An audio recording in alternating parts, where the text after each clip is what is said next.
व्याख्या मुद्रां करसरसिजैः पुस्तकं शङ्खचक्रे बिभ्रद्भिन्नस्फुटिरुचिरे पुण्डरीके निषण्णः अम्लानश्रीरमृतवृषदैरसभिप्लावयन्माम् आविर्भूयाद्नरघमहिमा मानसे वागधीशः। कृष्णाय वासुदेवाय हरये परमात्मने प्रणतक्लेशनाशाय गोविन्दाय नमो नमः। एतस्मिन् पटले समागताः समेऽपि विद्वांसः समेऽपि जिज्ञासवः छात्राः समेऽपि सज्जनाः अथ च एतस्य पटलस्य संस्थापकः डॉक्टर राजकुमारः समेत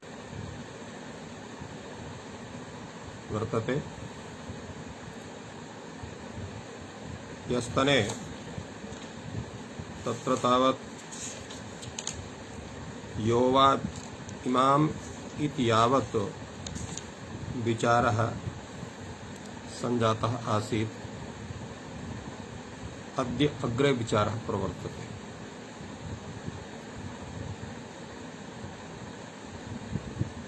अत्र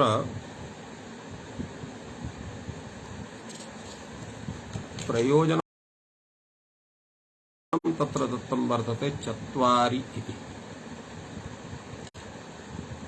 चत्वारि इति प्रतीकम् आदाय एकः मन्त्रः वर्तते, अग्नेः मन्त्रः। अयं मन्त्रः यजुर्वेदेऽपि वर्तते, ऋग्वेदेऽपि वर्तते। सः मन्त्रः अस्ति चत्वारि शृङ्गा त्रयो अस्य पादा द्वे शीर्षे सप्तहस्तासो अस्य त्रिधा बद्धो वृषभो रोरवीति महो देवो मर्त्यां आविवेश।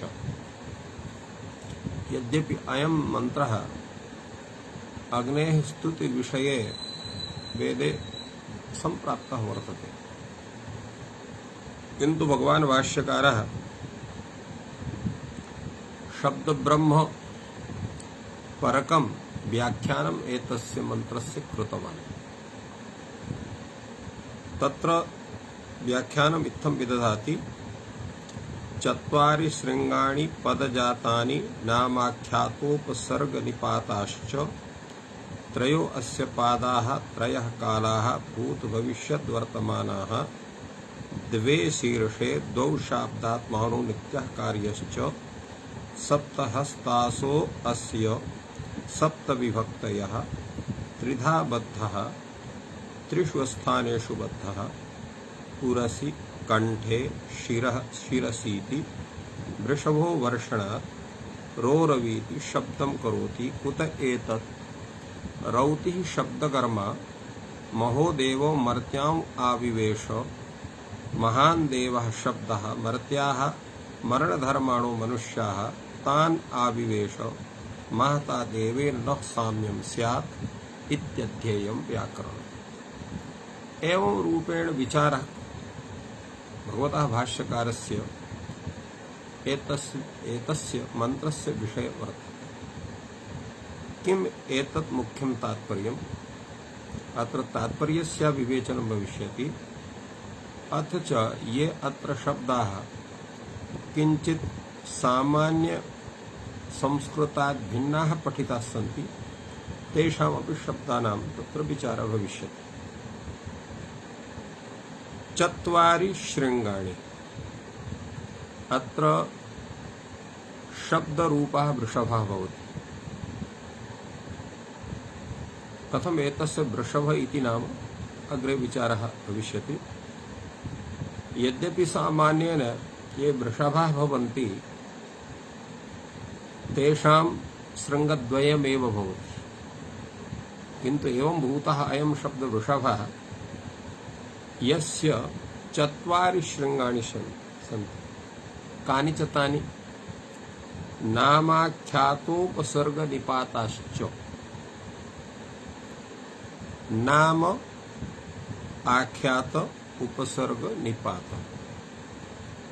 सामान्य रूपेण नाम इति शब्दस्य प्रातिपदिकम् आख्यात इति शब्दस्य धातुः उपसर्ग इति विषये सर्वे जानन्ति एव यत् क्रियायोगे ये प्रादयः भवन्ति तेषाम् उपसर्गसंज्ञा जायते।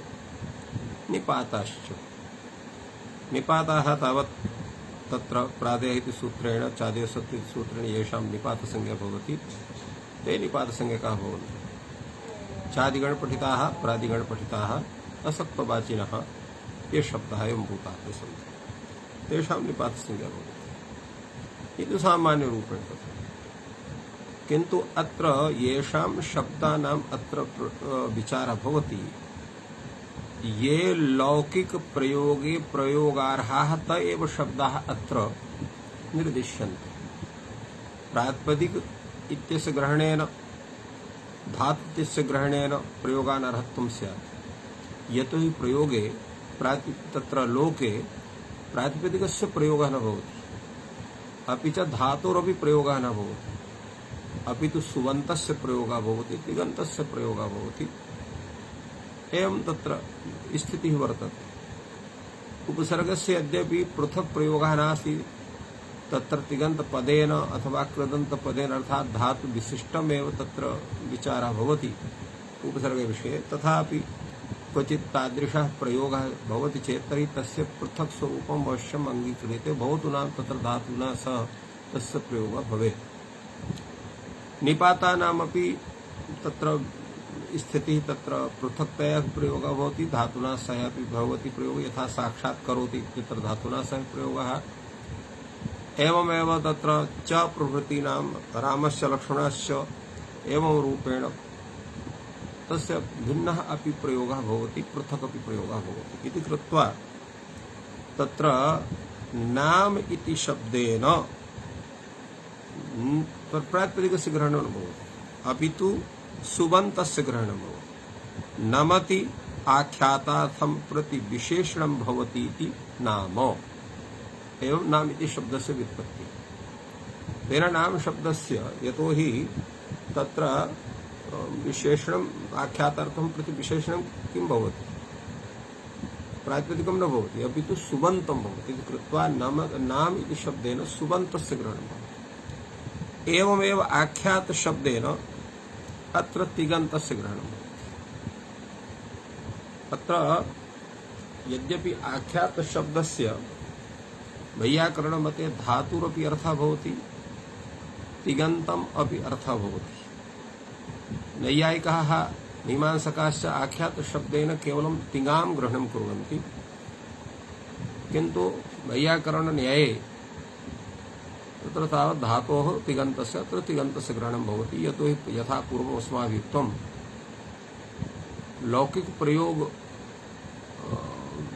लौकिक प्रयोग प्रसिद्धत्वं केवलं सुबन्ते तिङन्ते भवति, नामनि धातौ न भवति इति कृत्वा अत्र आख्यात शब्दस्य तिङन्तम् इत्यर्थः। उपसर्गस्य निपातस्य स एव अर्थः यः पूर्वम् अस्माभिः कथितः। एवं रूपेण नामाख्यातोपसर्गनिपाताः एव एते तत्र पदस्वरूपेण अत्र स्वीक्रियन्ते।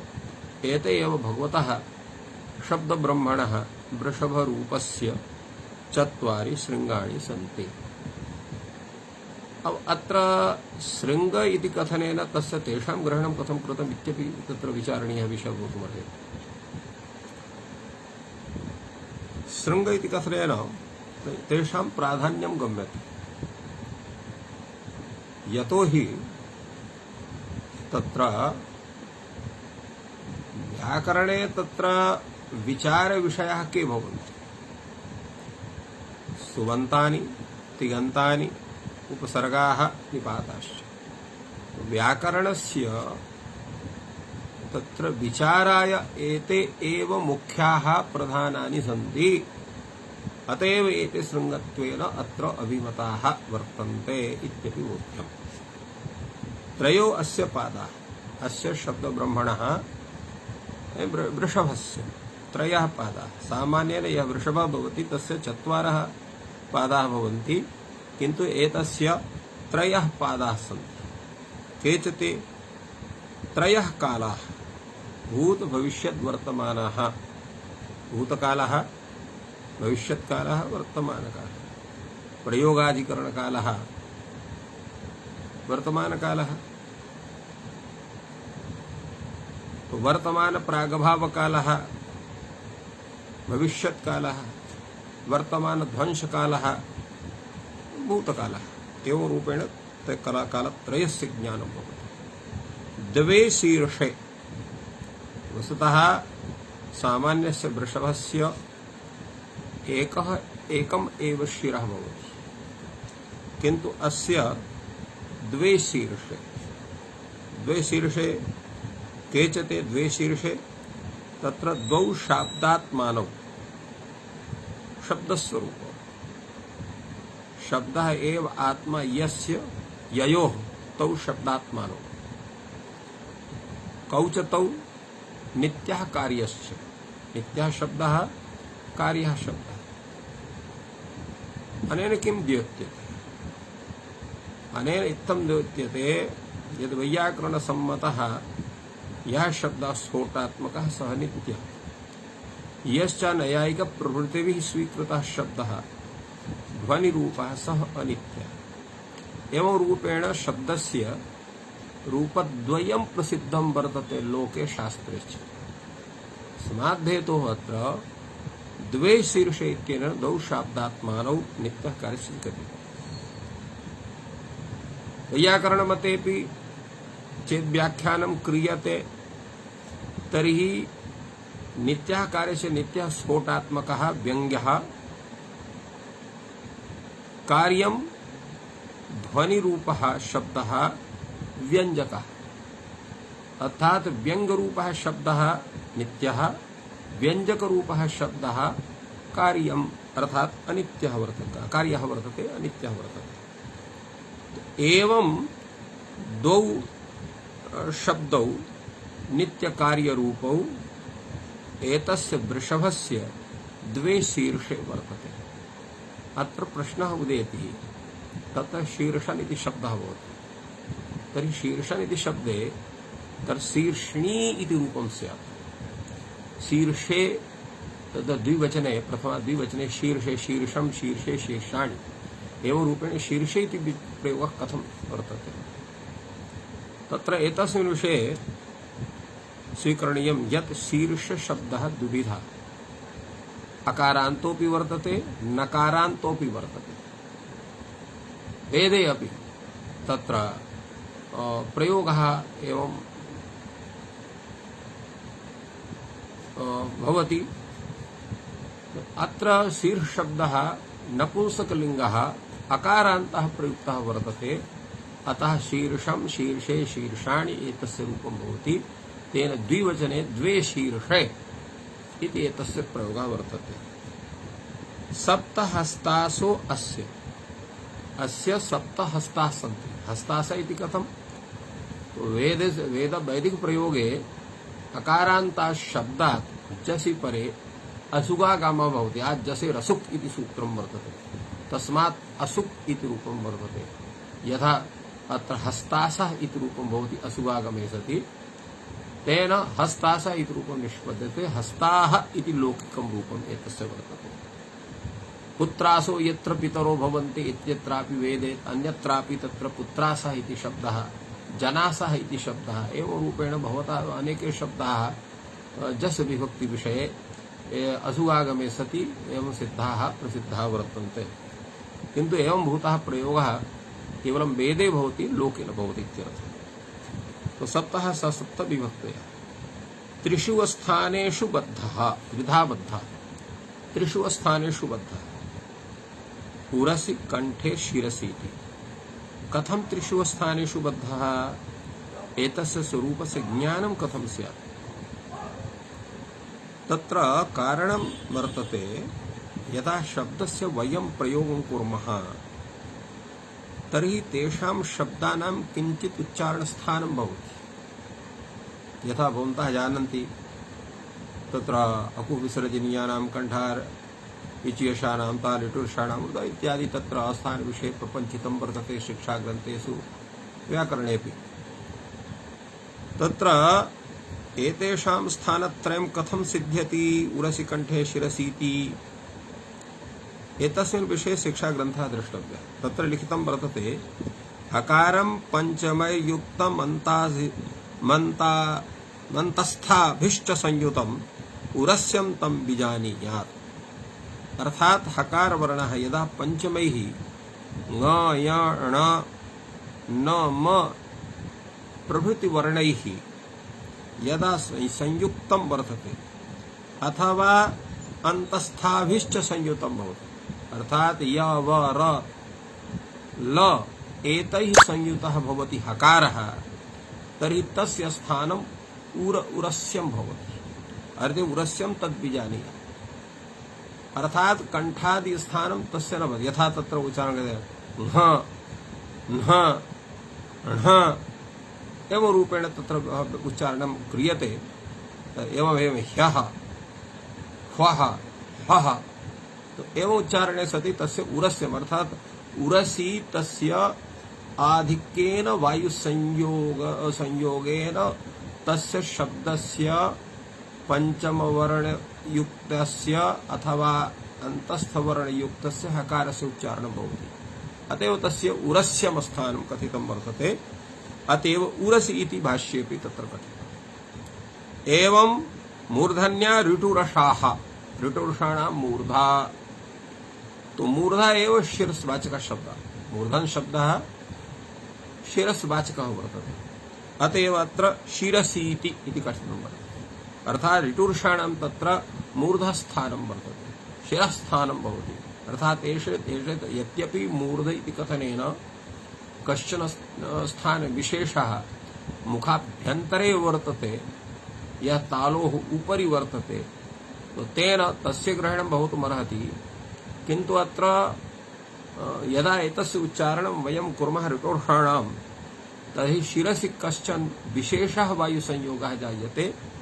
जिह्वाया स्पर्शस्तु तस्मिन् प्रदेशे, अर्थात् तत्र तालोः उपरि स्थाने यः प्रदेशः भवति मुखस्य अभ्यन्तरे एव, यत्र जिह्वायाः स्पर्शः भवति तत्र तत्स्थानं मूर्धास्थानं यद्यपि कथ्यते, किन्तु तस्य उच्चारणेन अर्थात् मूर्धा तत्र ऋटुर्षाणाम् एतेषां वर्णानाम् उच्चारणेन तत्र शिरसि अपि कश्चन अपरः अपि वायुसंयोगः भवति इति कृत्वा भाष्यकारेण तत्र शिरसि इति कथितम्। अथ च ये तत्र अस्माकम् आचार्याः शिक्षाचार्याः तेऽपि मूर्धन्याः ऋटुरषाः एवं रूपेण तत्र कथितं वर्तते। अन्ये कण्ठे एतेभ्यः वर्णेभ्यः भिन्नाः ये वर्णाः सन्ति तेषां सर्वेषां स्थानं कण्ठः वर्तते। यदि कण्ठः कथम्? तत्र विशेषाणां तालु उपपद्वानीयानाम् ओष्ठम् एवं रूपेण तत्र कथितं वर्तते। कंठस्थानं तु केवल अकुविसर्जनां कंठ इति कथनेन केवलम् अ ह कवर्गादीनां विसर्गस्यैव च वर्तते। तर्हि इचीषाणां तालु एतेषां तु तत्र तालुस्थानं भवति। एवमेव तत्र नृतुलसानां दन्ताः एतेषां दन्तस्थानं भवति। उपपद्मानि एतेषाम् ओष्ठस्थानं भवति। कथं कण्ठ इत्येव कथनं वर्तते? अत्र तु ये यानि यानि स्थान उच्चारणस्थाने सन्ति तेषां सर्वेषां कथनं स्यात्? कथं त्रिधा इति त्रिषु स्थानेषु बुद्धः इति कथनं वर्तते? वस्तुतः एते सर्वेऽपि वर्णाः कंठस्थानाः एव सन्ति, किन्तु कंठस्थानेषु तत्र कश्चन विशेषः भवति। यदा पूर्वं वायुसंयोगः भवति, यः वायुः तत्र अनाहतनादचक्रात् उत्थितः उपरि गच्छति, मूर्धानम् आहत्य पुनः प्रवर्त्य कंठादिषु स्थानेषु प्रवश्यति, तत्र कंठस्थानेन सह येषां तत्र तालुस्थानं वर्तते, कंठस्थाने स येषां मूर्धास्थानं वर्तते, कंठस्थाने स येषां तत्र दन्तस्थानं भवति, तो तत्र स्थान विशेषस्याधिक्यात् तेषां तत्स्थानत्वम् इति स्वीक्रियते। वस्तुतः सर्वेषां कंठस्थानत्वमेव आगच्छति इति कृत्वा एतेषां कंठस्थानत्वात् कंठे इति केवलं विस्मृतं। अर्थात यत्र वायु संयोगः कंठं विहाय अन्यत्र न गच्छति तेषां भिन्न स्थानकत्वेपि कंठस्थानत्वं सिद्ध्यति इति कृत्वा कंठस्थानमत्र कथितं वर्तते। उरस्यम् इति कथितं यतोहि तत्र कंठादि भिन्न तत्र उरसि तस्य संबन्धः अधिकः भवति यद्यपि हकारस्य कंठस्थानत्वं, किन्तु यदा पंचमवर्णैः युक्तः हकारः भवति अन्तस्थवर्णैः युक्तः हकारः भवति तस्य तत्र उरसि अधिकः तत्र वायुसंयोगः जायते कृत्वा उरस्यं तत्र कथितम्। एवं विषये तत्र मूर्धन्यानां विषये इति तत्र विषयस्य कथितम्। वृषभो वर्षणात्, वर्षणात् वृषभः, तो वर्षणात् वृषभः इति कथं वर्षति सा, तत्र यद्यपि वृषभ शब्दस्य व्युत्पत्तिः काचन भिन्ना कृता वर्तते नागेश भट्टेन अन्यैश्चपि, यते कथितमत्र वर्षति मूत्रेण भूमिं सिंचति इति वृषभः इति कथनेन तो केवलं तत्र सर्वेषां वृषभत्वं सिद्ध्यति। ये प्राणिनः सन्ति मनुष्यभिन्नाः प्रायः सर्वेपि तथा कुर्वन्ति, उक्तप्रश्रवणं सर्वेषां भवति।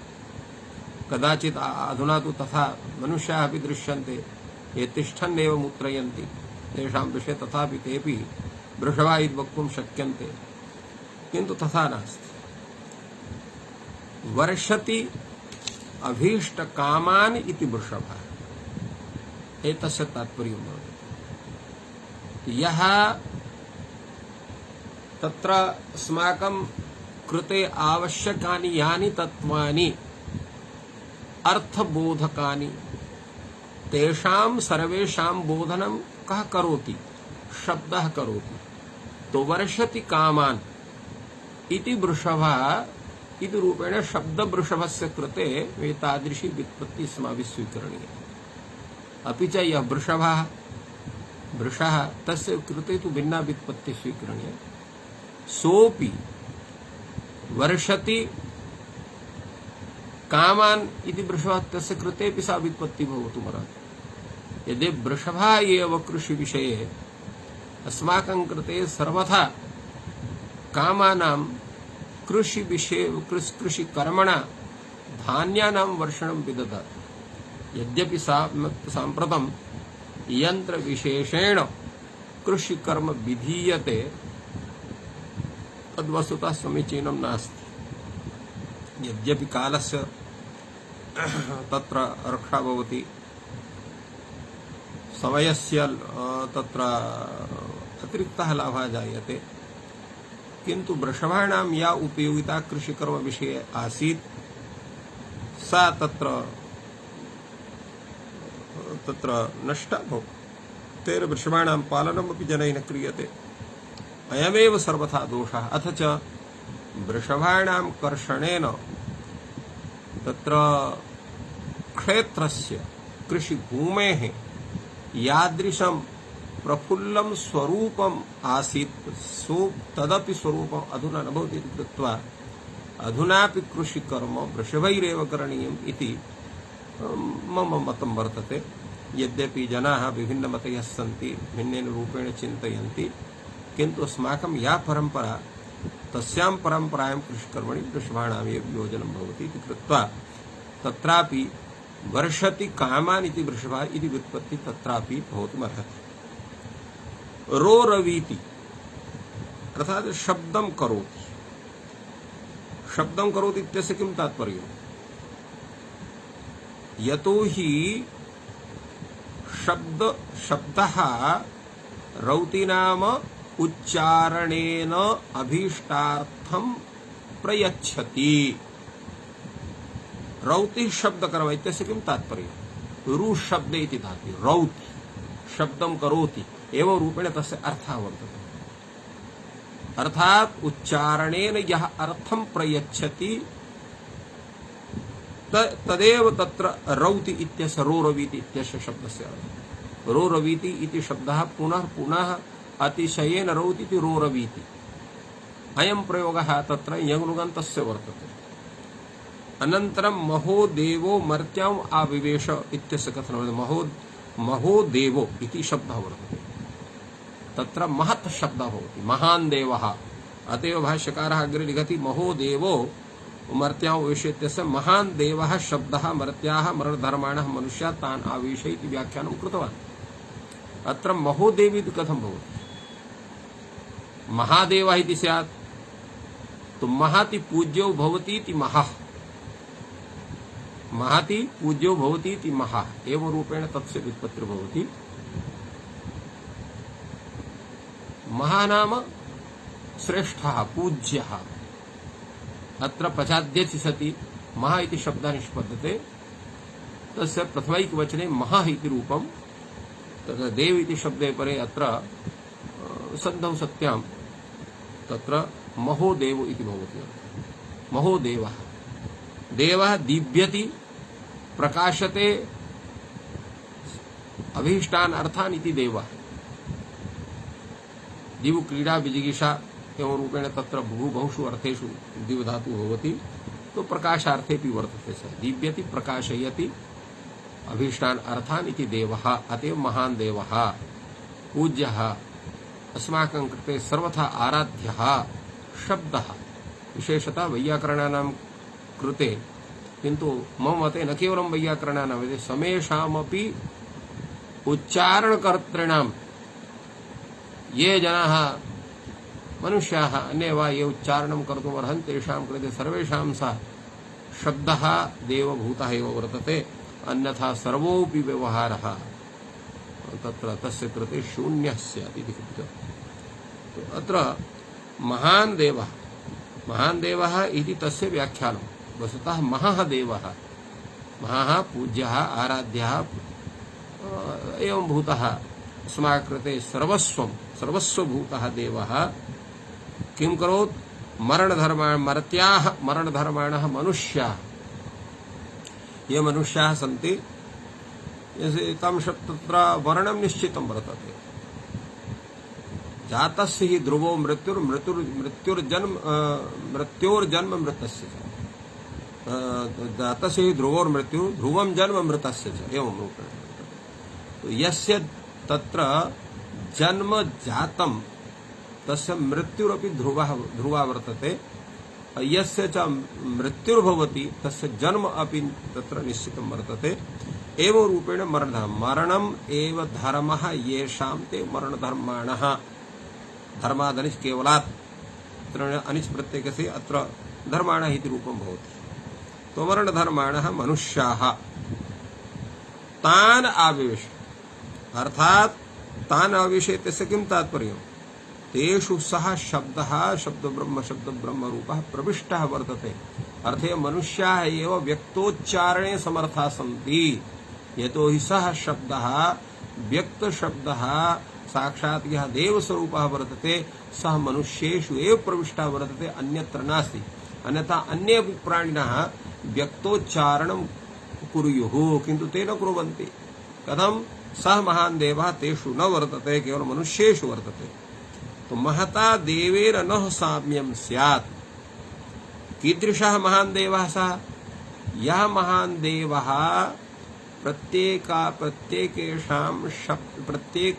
प्रत्येकं शब्दानां तत्र सम्यक्तया प्रकृति प्रत्यय रूपेण ज्ञानं कर्तुं समर्थः एवं भूतः यः व्याकरणात्मकः शब्द ब्रह्म वर्तते, तेन सह न साम्यं स्यात्। अर्थात् तस्मिन् विषये, शास्त्र विषये, शब्दानां व्युत्पत्ति साधन विषये अस्माकं पूर्ण योग्यता भवेत्। तदर्थम् अध्येयं व्याकरणम्, अर्थात् व्याकरणं विना महता देवेन सह अस्माकं साम्यं न भवितुमर्हति। देवरूपत्वम् अस्माकं नागन्तुमर्हति यावत् व्याकरणमध्ययनम् अस्माभिः न क्रियते। तस्मात् हेतोः अध्येयं व्याकरणम् इति तत्र सम्यक्तया आचार्यैः प्रतिपादितम्। अत्र एकः अपि विचारः भवति, यत्र अत्र चत्वारि शृङ्गाणि तत्र नामाख्यातोपसर्गनिपाताः इति कथितम्। एतस्मिन् विषये व्याख्यानं प्रायः सर्वेपि इत्थं कुर्वन्ति, किन्तु नागेशभट्टः किंचित भिन्नं वक्ति। सः कथयति तत्र पदजातानि अर्थात पदसमूहानि, जातानि इत्यस्य समूहानि इति भवति। जातशब्दः समूहार्थे वर्तते, पदजातानि पदसमूहानि। अतएव तत्र पदजातानि इति कथनेनैव नाम आख्यातशब्देन तत्र सुबन्तस्य तिङन्तस्य ग्रहणं भवति, किन्तु यतोहि पदत्वं सुबन्ते तिङन्ते भवति। उपसर्गाः निपाताश्चापि तत्र सुबन्ताः एव भवन्ति, किन्तु तत्र संज्ञया तेषां प्रसिद्धिः वर्तते, यतोहि तेषां तत्र विभक्तिरहितः प्रयोगः जायते, यतोहि तेषां अव्ययसंज्ञा भवति, अव्ययत्वात् सुब्लुक् जायते। अतएव पदजातानि पदसमूहानि जातानि। अत्र पदजातीनि इति कथनेन नागेशभट्टः परा पश्यन्ति मध्यमा वैखरीति रूपाणि एवं रूपेण तत्र विचारं विदधाति। अत्र किं करणीयम्? कः विचारः अत्र स्यात्? यतोहि तत्र विचारे कश्चन भेदः भवति। यद्यपि अग्रे नागेशभट्टोऽपि नामाख्यातोपसर्ग इति सूत्रेण इति स्वरूपेण तत्र तेषां तादृशमेव ग्रहणं विदधाति, किन्तु पदजातानि इत्यस्य व्याख्याने परा पश्यन्ति मध्यमा वैखरीति रूपाणि एवं भूतं व्याख्यानं विदधाति। तात्पर्यं किमस्ति एतस्य?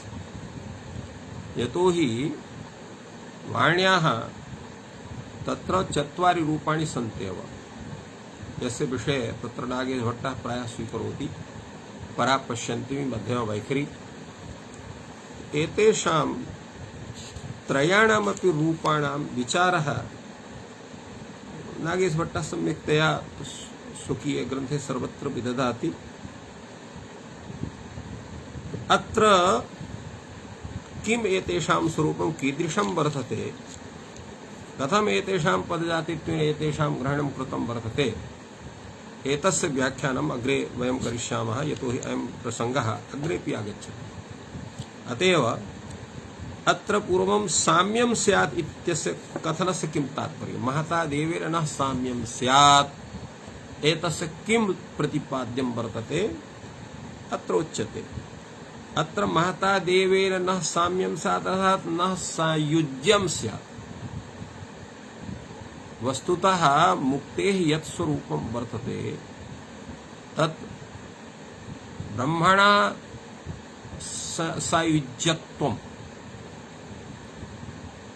तत्र दर्शनेषु अन्येषु दर्शनेषु ब्रह्मणा सह सायुज्यं भवतु जीवस्य, ते तद्रूपेण तत्र मुक्तिस्वरूपं जायते। किन्तु वैयाकरणेषु तत्र शब्देन शब्दब्रह्मणा सह सायुज्यं भवेन्नाम इति तस्य तेषां मुक्तिविषये चिन्तनमस्ति।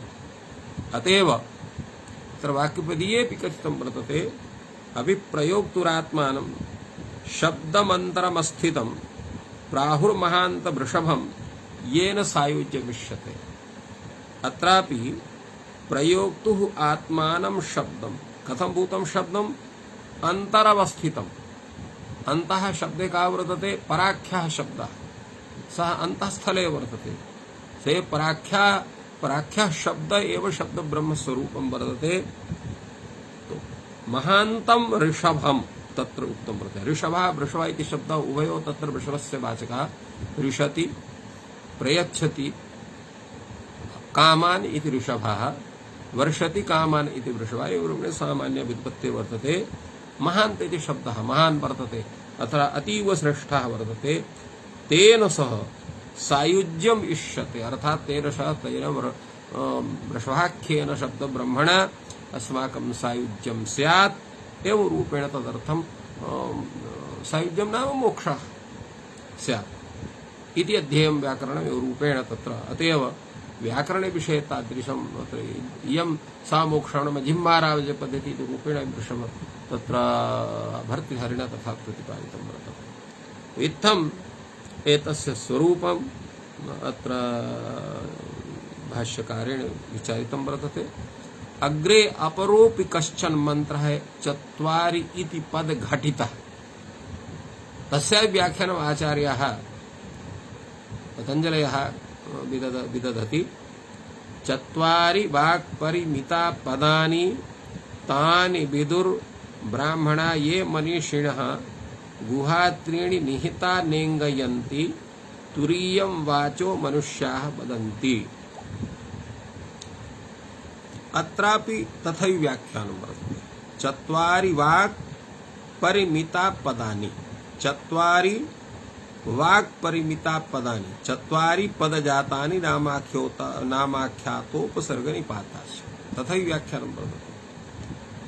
अत्र परिमिता इति लिखितं वर्तते। परिमिता इत्यस्य किं तात्पर्यम्? वस्तुतः परिमितानि इति पदं वर्तते, किन्तु अत्र एकं सूत्रं वर्तते शेष छन्दसि बहुलम्। अत्र शी इत्यस्य बहुलतया लोपः भवति, तेन परिमितानि इत्यस्य स्थले तत्र परिमितानि इत्यत्र शी नी घटकस्य इकारस्य यः तत्र शी इति आदेशः वर्तते, जससो शी इति सूत्रेण तत्र शी इति आदेशः भवति, तेन परिमितानि इति रूपं सिद्ध्यति। तस्यैव इकारस्य लोपे सति शेषछन्द इति सूत्रेण परिमितानि भवति। नकारस्य न लोपः प्रातिपदिकान्तस्य इति सूत्रेण लोपे सति परिमिता इति रूपं जायते। तो किन्तु अर्थः तस्य परिमितानि इत्येव भवति। कथं? तत्र यः शिष्यते स लुप्यमानार्थः विधायि इति कृत्वा तादृशम् एतस्य स्वरूपं जायते परिमिता इति, किन्तु बोधः तत्र परिमितानि इत्येव। तानि विदुः ब्राह्मणा ये मनीषिणः, तो तानि विदुः ब्राह्मणा ये मनीषिणः, मनीषिणः इत्यस्य किं तात्पर्यम्? आचार्यः कथयति मनसः ईशिणः मनीषिणः। ये मनसः अर्थात ये जितेन्द्रियाः सन्ति, मनसः ईशिणः, ये मनसः तत्र मनसि विजयं कृतवन्तः सन्ति, एवं भूतः मनीषिणः अर्थात ये जितेन्द्रियाः तत्र योगिनः सन्ति एवं भूताः, ते एव मनीषिणः एव योगिनः भवन्ति। ते किं कर्तुमर्हन्ति? गुहात्रीणि निहिता नेङ्गयन्ति। तो तत्र यानि चत्वारि वाक्पदानि सन्ति, तासु वाक्षु तत्र त्रीणि यानि पदजातानि सन्ति तानि गुहायां सन्ति। अत्र गुहायाम् इति शब्दः वर्तते, गुहा नास्ति, किन्तु अत्रापि सुपां सुलुक इति सूत्रेण गुहायाम् इत्यत्र याङी विभक्ति तस्य लोपः जायते, अतएव गुहा इत्येव तिष्ठति। तो गुहायां त्रीणि निहिता तत्र स्थिताः नेङ्गन्ति न चेष्टन्ते, अर्थात् तेषां गुहायां यानि त्रीणि सन्ति वाक्पदानि, तेषां ग्रहणं कश्चन अन्यः जनः यः व्याकरणं नैव जानाति स न कर्तुमर्हति। निहतानि नेङ्गन्ति न चेष्टन्ते न निविशन्ति, अर्थात् तेषाम् अवलोकनं कर्तुं नार्हन्ति। तुरीयं वाचः मनुष्याः वदन्ति, मनुष्याः तुरीयं वाचः, तुरीयं वाचः नाम तत्र वैखरी रूपं वाचः मनुष्याः वदन्ति। तो तुरीयं वा एतद् वाचो यद् मनुष्येषु वर्तते, यतो हि मनुष्येषु सामान्याः ये मनुष्याः सन्ति ते किं कां वाणीं वदन्ति, तो वैखरी रूपां वाणीं वदन्ति इति नागेशभट्टमतेन। किन्तु यत् अत्र व्याख्यानं भाष्यकारस्य वर्तते, पदजातानि नामाख्यातोपसर्गनिपातश्च, अनेन तत्र ये वैयाकरणाः सन्ति तत्र सुबन्तं नाम किं, तिङन्तं नाम किम्, उपसर्गसंज्ञा कस्य भवति, निपातसंज्ञा कस्य भवति इति सर्वं जानन्ति। तर्हि तुरीयं वाचम् इति कथनेन निपाताः ये शब्दाः तान् ब्रुवन्ति इति केचन अर्थम् एतस्य कुर्वन्ति। यतो हि सुबन्तस्य उच्चारणं, सुबन्तस्य ज्ञानं सुबन्तत्वेन यदि प्रयोगं कुर्वन्ति, किन्तु अयं शब्दः सुबन्तः, अयं शब्दः तिङन्तः, अयं शब्दः उपसर्गसंज्ञकः एवं रूपेण ते न जानन्ति। कथं न जानन्ति? व्याकरणज्ञानं विना व्युत्पत्तिज्ञानाभावात्। व्युत्पत्ति ज्ञानं नास्ति। तेषां कृते सर्वे शब्दाः निपात इव सन्ति। निपात नाम तत्र अव्युत्पन्नाः इव दृश्यन्ते। यथा तत्र यस्य शब्दस्य वयं व्युत्पत्तिं न जानीमः तर्हि सः शब्दः अस्माकं कृते रूढशब्द इव प्रतीयते। तदैव ये व्याकरणं न जानन्ति तेषां कृते सर्वेपि शब्दाः शब्दमात्रं सर्वे तत्र रूढाः एव प्रतीयन्ते इति कृत्वा तेषां रूढाः निपाताः रूढात् रूढान् शब्दान् वदन्ति इति केचन एतस्य समाधानं कुर्वन्ति। नागेशभट्टः अपि किं करोति एतस्मिन् विषये तत्र विचारः करणीयः। यद्यपि प्रदीपकारः कैयटः एतस्मिन् विषये किमपि नैव वदति। सः कथयति पदजातानाम् एकैकस्य चतुर्थं भागं मनुष्याः अवैयाकरणाः वदन्ति इति लिखति। अत्र पदजातानाम् एकैकस्य चतुर्थभागम् इत्यस्य किं तात्पर्यं स्यात्? अर्थात् एतस्य अर्थः चेत् क्रियते तर्हि पदजातानां समेषाम् एकैकस्य चतुर्थभागम् अर्थात् सुबन्तस्यापि चतुर्थभागं तिङन्तस्यापि चतुर्थभागम् अथ च तत्र उपसर्गस्यापि चतुर्थभागम् अथ च निपातस्यापि चतुर्थभागं वदन्ति। तो अनेन तु इत्थं सिद्ध्यति यत् सुबन्तानां तिङन्तानाम् उपसर्गाणां निपातानां च चत्वारः भेदाः तर्हि प्रथमं द्वितीयं तृतीयं त्यक्त्वा केवलं चतुर्थं भागं वदन्ति। एतस्याः पङ्क्तेः तत्र ज्ञानं कथं भवितुमर्हति चेत् ये पूर्वं व्याख्यातवन्तः सन्ति यत् तत्र तुरीयं केवलं निपातरूपेण अर्थात् रूपेण मत्वा रूढशब्दान् मत्वा निपातेन रूढं मत्वा केवलं रूढान् शब्दान् प्रयुज्यन्ते एवं रूपेण चेत् समाधानं दीयते तर्हि एकैकस्य चतुर्थभागं वदन्ति इति पङ्क्तेः अर्थः न भवितुमर्हति। किन्तु यदा नागेशभट्टरीत्या अस्माभिः विचार्यते तर्हि भवितुमर्हति। कथं? तत्र सुबन्त शब्दाः तिङन्त शब्दाः उपसर्ग शब्दाः निपात शब्दाः ये सन्ति समेषां शब्दानां तत्र उच्चारण समये परास्वरूपं पश्यन्ति स्वरूप मध्यमा स्वरूपं पश्यन्ति स्वरूपं परा पश्यन्ति तो पराप्त रूपं पश्यन्ति स्वरूपं मध्यमा स्वरूपं वैखरी स्वरूपं भवति। तर्हि परारु यत् स्वरूपं वर्तते पश्यन्ति यत् स्वरूपं वर्तते मध्यमा यत् स्वरूपं वर्तते तस्मिन् विषये अवैयाकरणाः नैव जानन्ति कीदृशं तत्स्वरूपं भवति। किन्तु वैखरी स्वरूपं सर्वे अवैयाकरणाः सर्वे जानन्ति। तो मनुष्याः सामान्याः मनुष्याः अवैयाकरणाः सर्वे तस्य वैखरी स्वरूपम् एव शब्दं मत्वा तमेव प्रयुञ्जन्ते। एवं रूपेण एकैकस्य चतुर्थं भागं मनुष्याः अवैयाकरणाः वदन्ति इति तस्य पङ्क्तेः सार्थकता तत्र सिद्धा भवति। अतएव नागेशभट्टोऽपि एतादृशं विचारं कृतवान् यत् पदजातानि तत्र परा पश्यन्ति मध्यमा वैखर्यः इति तत्र लिखति। अग्रे लिखति नामादीनि च।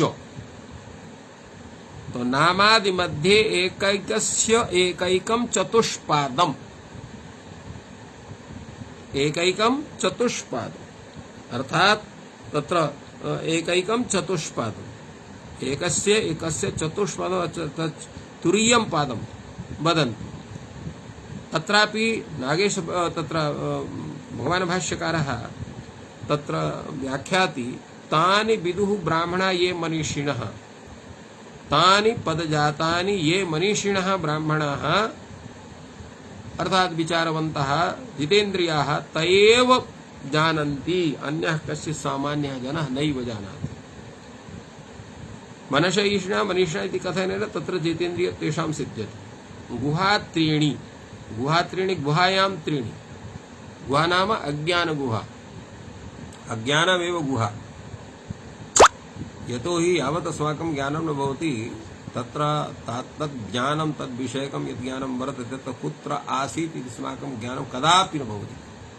यदा वयं जानीमः तं शब्दं जानीमः किमपि पदार्थं जानीमः किमपि वस्तु जानीमः तदा ज्ञायते एतद् वस्तु इत्थं वर्तते, अयं पदार्थः इत्थम् अस्ति एवं रूपेण।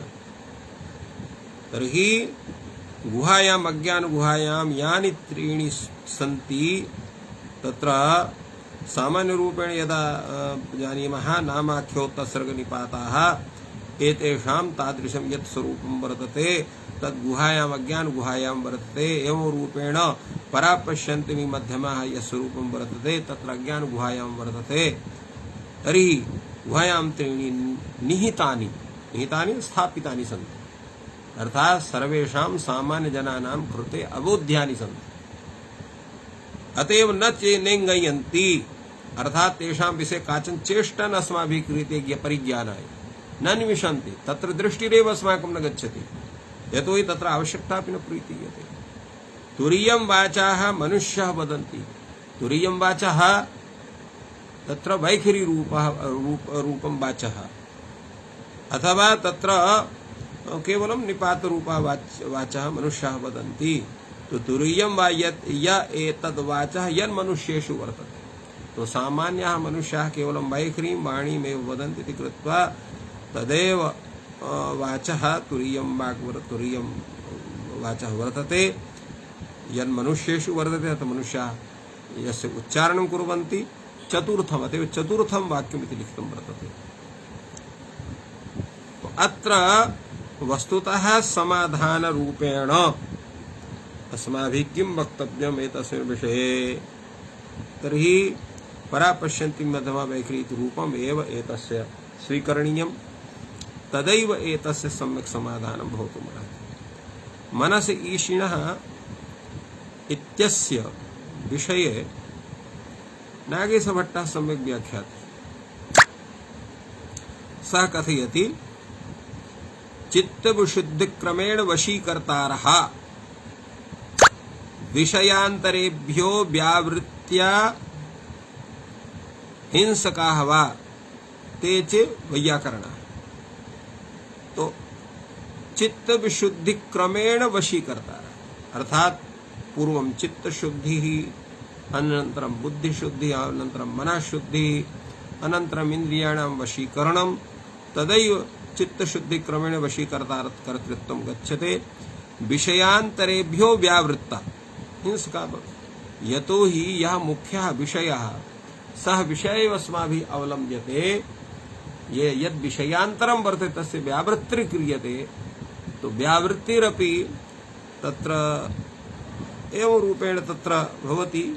अतएव हिंसका इत्यपि, हिंसका नाम तत्र दूरीकर्तारः, तत् हिंसका अर्थात तत्र प्राणी वधरूपमेव तस्य तादृशं स्वरूपं नागच्छति कृत्वा अत्र हिंसका इति कथनेन केवलं व्यावृत्तारः एव इत्येव रूपेण व्याख्यानं करणीयम्।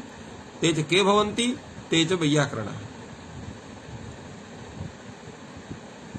अत्रापि कथयति नामादिरूपस्य चतुर्थं भागं वदन्ति एकैकस्य चतुरंशत्वात्। तो ते चत्वारः अंशाः के सन्ति, तो चत्वारः अंशाः ते परादीनां त्रयः अंशाः मध्यमान्ताः। तो मध्यमान्तः ये त्रयः अंशाः सन्ति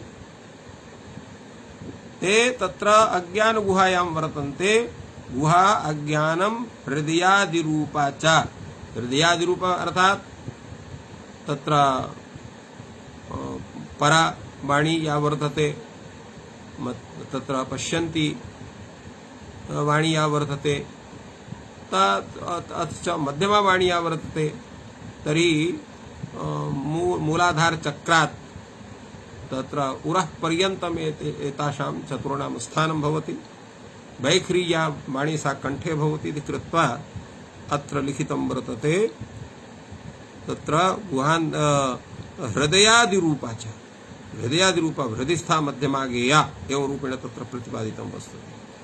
वैयाकरणाः ये सन्ति ते शास्त्रबलेन तद्बललब्धयोगेन, ये वैयाकरणाः सन्ति ते व्याकरणबलेन अर्थात् शास्त्रबलेन शास्त्रज्ञानजन्य योगेन तो गुहान्धकारे वर्तमानाः याः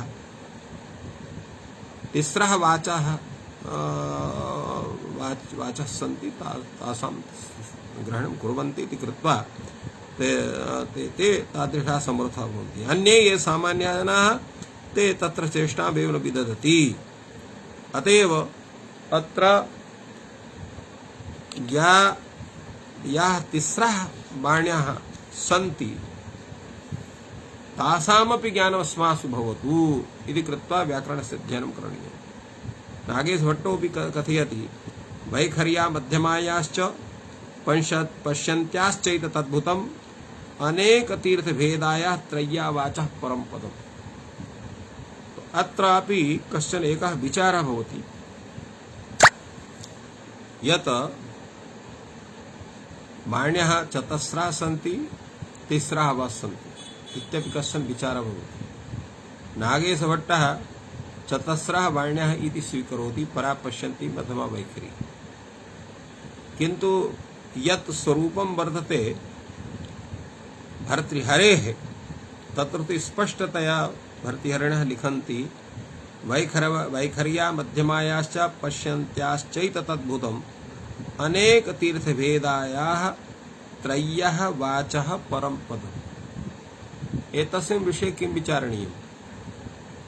तदा एतस्मिन् विषये ये आचार्याः सन्ति, महान्तः आचार्याः, ते प्रतिपादयन्ति यत् व्याकरणशास्त्रस्य उपयोगिता केवलं तिसृषु वाणीषु एव वर्तते। वैखरीवाण्यां वर्तते, मध्यमायां वर्तते, वैयाकरणानां सामान्यरूपेण। किन्तु यः योगी वैयाकरणः भवति, यः योगविद्यामपि सम्यक् जानाति, सः पश्यन्त्याम् अपि प्रकृतिप्रत्ययस्वरूपं पश्यति। सामान्यः वैयाकरणः केवलं प्रकृतिप्रत्ययस्वरूपं वैखर्यां मध्यमायाम् एव पश्यति। पश्यन्त्यां तु तत्र बिन्दुस्वरूपम् एव भासते तस्य कृते। किन्तु परायां यः योगी भवति तस्यापि प्रकृतिप्रत्ययरूपेण ज्ञानं न भवति, सः केवलं तत्र बिन्दुमात्रमेव पश्यति। तो परावाणी योगी वा भवतु या कश्चन वा भवतु, तस्य बुद्धि नैव प्रसरति प्रकृतिप्रत्यय परिज्ञानाय। तो यत्र यत्र प्रकृतिप्रत्यय परिज्ञानाय समुपस्थितिः भवति तस्य तत्र बुद्धेः तत्रैव व्याकरणस्य उपयोगिता वर्तते। अतएव व्याकरणस्य उपयोग विषये केवलं सामान्यानां वैयाकरणानां कृते वैखरीवाणी अथ च मध्यमावाणी भवति। योगिनां कृते, योगिनः वैयाकरणाः सन्ति, तेषां कृते तत्र पश्यन्ती वाणी भवितुमर्हति। किन्तु एताभ्यः तिसृभ्यः वाणीभ्यः या अपरा अतीव सूक्ष्मा वाणी वर्तते सा भवति परावाणी, यत्र कस्यचिदपि बुद्धिर्नैव गच्छति प्रकृतिप्रत्यय परिज्ञानाय। अतएव सा भिन्ना वर्तते। अतएव व्याकरणविषयिण्यः याः तिस्रः वाचः सन्ति तेषामेव अत्र कथनं वर्तते। अतएव अत्र कथितमस्ति स्वरूपज्योतिरेवान्तः परावागनपायिनी तस्यां दृष्टस्वरूपायाम् अधिकारो विवर्तते एवं रूपेण तस्य व्याख्यानं कृतं वर्तते। अतएव चत्वारि वाक्परिमितानि पदानि इति कथनेन तेषां तासां चतुर्णां परादीनामेव ज्ञानं करणीयं तथा व्याख्यानं भवति। एवं रूपेण एतस्य व्याख्यानं सम्यक्तया आचार्यैः प्रतिपादितं वर्तते। अत्रापि स्थितवस्थिति एतासु चतस्रिषु वाणीषु विषये वैखरी शब्द निष्पत्तिर। वैखर्यां तत्र शब्दस्य निष्पत्ति, शब्दस्य ज्ञानं, शब्दस्य प्रतीति सम्यक्तया समेषां भवति। वैयाकरणो वा भवतु, अवैयाकरणो वा भवतु, सामान्यो वा भवतु, विद्वान् वा भवतु। मध्यमा श्रुति गोचर, मध्यमा वाणी तत्र श्रुत्या ज्ञायते। यतो हि तत्र यथा वैखर्या कृतानादः तत्र मध्यमां वाणीम् उत्साहयति, मध्यमा वाण्या तत्र स्फोटस्य निष्पत्तिः एवं रूपेण तत्र स्वरूपं प्रतिपाद्यते। तो मध्यमा श्रुति गोचरा अंतरार्था च पश्यन्ति या वाणी वर्तते सा तत्र अंतरार्था नाम तत्र स्वरूप ज्योति रूपा एव भवति। असूक्ष्मा बाग आनपायनी या सूक्ष्मा अतीव सूक्ष्मा वाणी वर्तते या पराख्या वाणी यत्र तत्र बिंदु स्वरूपमेपि सामान्यः तत्र जनः न तत्र तस्य ज्ञानं कर्तुमर्हति। केवलं बिंदु स्वरूपस्य स्थितिः अतीव सूक्ष्म रूपेण कदाचित् अनुमीयते, किन्तु ये योगिनः सन्ति ते पश्यन्त्याः पूर्णरूपेण साक्षात्कारं कुर्वन्ति, किन्तु परावाणी तेषां कृते अपि बिन्दुरूपैव प्रतीयते, सामान्यरूपेण न प्रतीयते। अतएव तत्र वेदेऽपि कथितं वागेवार्थं पश्यन्ति वागजीवीति वागार्थं विहितं सन्तनोति वाचैव विश्वं बहुरूपं निबद्धं तदेकस्मादेकं प्रविभज्योपभुङ्क्ते। एवं रूपेण तत्र एतासां चतुस्रीणामपि वाणीनां स्वरूपं तत्र वेदेऽपि सम्यक्तया प्रतिपादितं वर्तते। इत्थम् एतस्मिन् विचारे तत्र भगवान् भाष्यकारः एतदेव प्रतिपादयति यत् याः चतस्रः वाण्याः सन्ति तासां समासां वाणीनां सम्यक् परिज्ञानाय सामान्येन परिज्ञानाय विशेषेण च परिज्ञानाय व्याकरणाध्ययनम् अस्माकं कृते अतीव आवश्यकं वर्तते। चेत् व्याकरणस्य ज्ञानम् अस्मासु न भवति चेत् तर्हि एतासां चतस्रीणामपि वाणीनां सम्यक् ज्ञानम् अस्माभिः न कर्तुं शक्यते। अद्य एतदेव व्याख्यानं भवति। भवतां समेषां स्वागतम् अभिनन्दनम्। एतदेव उक्त्वा अत्रैव विरमामि। अथ च समेषां कृते तत्र जयतु संस्कृतं, जयतु भारतम्। अस्तु।